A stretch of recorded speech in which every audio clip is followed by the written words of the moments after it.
সবাইকে নমস্কার জানিয়ে বলছি, প্লিজ দয়া করে কেউ কাউন্টিং এজেন্টরা এবং প্রার্থী ক্যান্ডিডেটরা তারা ভোটিং এলাকা ছেড়ে আসবেন না।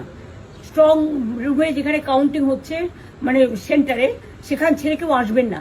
এটা বিজেপির প্ল্যান। প্রথম 2-3 রাউন্ডে আমি কালকে থেকেই বলছি যে ওদেরগুলো আগে দেখাবে, আমাদেরগুলো পরে দেখাবে। এবং অনেক জায়গায় 2-3 রাউন্ড কাউন্টিং করার পরে প্রায় 100টা জায়গায় কাউন্টিং বন্ধ করে রেখে দিয়েছে। এবং কল্যাণীতে ধরা পড়েছে 7টা মেশিন, যেখানে কোনো মিল নেই।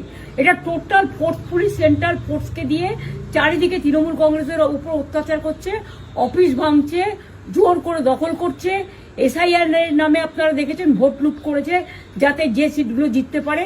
কিন্তু এখনো এমন 70টা সিট আছে, 100টা সিট আছে যেগুলো আমরা এগিয়ে আছি, সেগুলো বলছে না।